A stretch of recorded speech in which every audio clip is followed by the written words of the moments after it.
this episode of Geography Girl. And today I wanted to tell you the stories of the ghost resorts of Socialist Europe. And this is when the Socialist dream went to the seaside. If you walk along the Black Sea coast of Bulgaria or the islands of former Yugoslavia, you will see empty swimming pools and balustrades and mosaics of swimmers fading beneath the sun. These are the ghost resorts of Socialist Europe. The crumbling remains of a time when leisure itself was political and the seaside became a place of ideological performance. For the communist bloc, the post-war period was a time of immense ambition. The promise that life would not only be fairer, but better. The worker would not just build the nation, they would rest in it. The socialist invention of leisure. In the aftermath of the Second World War, Eastern Europe was rebuilding from the ruins, not just cities, but its identity.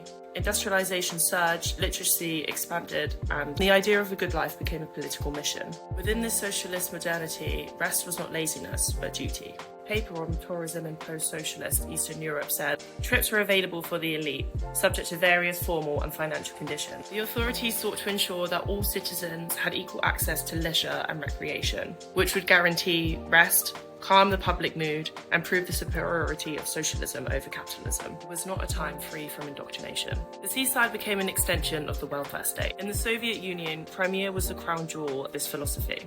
Workers from across the USSR were sent there for state-sponsored holidays, often prescribed by doctors. Rest for the health of the nation, declared propaganda posters, showing tanned bodies and white uniforms. Further west, Bulgaria developed golden sands and sunny beach, which were vast stretches of coastline developed into people's rivieras. Built in the 1950s and 60s, they were intended to rival capitalist resorts in Italy and France. Package holidays were organised by trade unions, and architecture followed strict principles of accessibility and equality. Yugoslavia went even further. Unlike the rest of the Eastern Bloc, it opened its borders to Western tourists after it split with Stalin in 1948. The Adriatic coast became a Cold War curiosity, a socialist paradise where East met West. German and Italian tourists lounged beside Yugoslav workers. For Tito, it was a form of soft power, proof that socialism can be glamorous, open, and modern.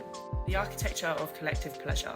The architecture of these resorts tell us a lot about their ideology. They are designed in a modernist style, with concrete, glass, and geometric purity, embodying the socialist ideal of rational progress. Take the Haladovo Palace Hotel in the Croatian island of Krk, designed by the architect Boris Magas in 1972. It looked like something from a science fiction film. Floating concrete palace surrounded by palm trees and marble pools. Haladovo was built in contradictions. It was partially funded by Bob Guccione, who was the publisher of Penthouse magazine. It combined socialist hospitality with Western decadence. The hotel's Penthouse Adriatic Club promoted luxury for the masses, though few Yugoslavs could actually afford to live there. It was the embodiment of Yugoslavia's flirtation with capitalism and was a political balancing act playing out in architecture. In Crimea, the Druzhba Sanatorium in Yalta symbolized another vision of futurism. It was designed by Igor Vasilevsky in the 1980s, and its circular form hovers over cliffs like a UFO. It's a piece that embodies Soviet space-age optimism. Its name, Druzhba, means friendship. It reminds us that architecture speaks the language of ideology. Further north, Bulgaria resorts follow a different model. Golden Sands was built from scratch under centralized planning. It's a city of rest where every element, from hotels to promenades, was designed for collective use. With no private beaches or gated communities, the sea and sand belongs to the people.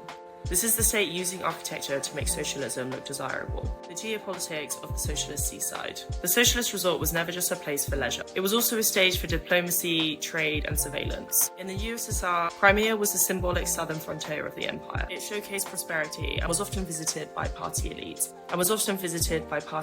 and foreign delegates. Khrushchev gifted it to Ukraine SSR in 1954, a decision that would later carry a lot of geopolitical weight. Holidaying in Crimea was a celebration of the Soviet story, one of victory, reconstruction, and domestic pride. For Bulgaria and Romania, tourism became a rare form of foreign currency. Western tourists, particularly from East Germany and Scandinavia, were invited to stay in state-owned resorts, their money quietly funding socialist budgets. Beaches became subtle border zones, places where capitalism would be tolerated as long as it paid. In Yugoslavia, the Adriatic coast was even more politically charged. As a non-aligned state, Tito positioned Yugoslavia as a bridge between two worlds. Western travel agencies marketed Dubrovnik and Split as exotic but safe. Beach tourism became fashionable for working class all over Europe, starting from the mid-1950s. Socialist states such as Romania seized this opportunity. Throughout the 1960s and 1970s, the Black Sea of Romania did become famous. Numerous Western politicians and German journalists came to the Black Sea to visit, including, famously, Clint Eastwood. The modernist hotels of the Adriatic coast were light, open, and international. They were designed to signal cosmopolitanism, not control. The seaside had become a frontier of ideology, a place where socialism could bare its soul to the modern world. Decline, ruin, and the afterlife of a utopia. And then the tide turned. During the 1990s, communism collapsed. These coastal utopias were caught between war, privatization, and neglect. And the same architecture that had once symbolized progress became a burden. In Bulgaria, state ownership dissolved into chaos. Hotels were sold, rebuilt, or simply abandoned. The socialist Riviera was reborn as a capitalist one. Cheap, packaged tourism replaced planned equality. Sunny Beach became synonymous not with socialist optimism, but with stag parties and overdevelopment. In Yugoslavia, the collapse was catastrophic. Civil war tore the country apart, and many coastal resorts were left derelict or damaged. Haladovu Palace, once a beacon of international modernism, closed in the 1990s and fell into ruin. Its marble floors covered in graffiti and its pools filled with rubble. Crimea's sanatoriums, meanwhile, entered a geopolitical limbo. After the fall of the Soviet Union, many were privatized or abandoned. Some were revived as luxury spas, others commandeered by the military after annexation in 2014. Across the region, these ghost resorts became a magnet for photographers and urban explorers. But beyond the aesthetics of the decay, there is a bit of a deep melancholy. These buildings that had once embodied so much optimism now lie in decay. The cultural memory of the socialist state. For those who lived through it, the socialist state remains a complex memory. It was both real and imagined, a rare space of freedom within a controlled society.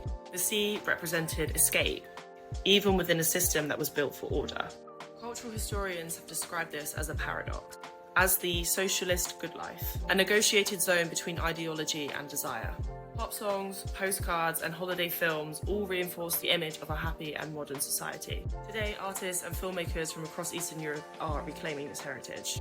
Exhibitions in Sevilla, Zagreb, and Ljubljana reinterpret these ruins not as failures, but as evidence that socialism, for all its flaws, once aspired to beauty. What makes these resorts so haunting is that they still look to the future. Even in decay, their concrete forms are optimistic, they're bold, and they're experimental. As the threshold between land and sea, coastlines have always been a site of imagination. In the socialist world, they became the laboratories of an ideology. And perhaps this is why these ruins are so popular. They are living proof of how the most rigid of systems can contain moments of joy and beauty, and also of contradiction. They also show us that utopia, especially in politics, is fleeting. And that's it for today's episode. I really hope you enjoyed this look. And if you liked it, give us a like and subscribe for more. I bring out new episodes every Tuesday. Goodbye!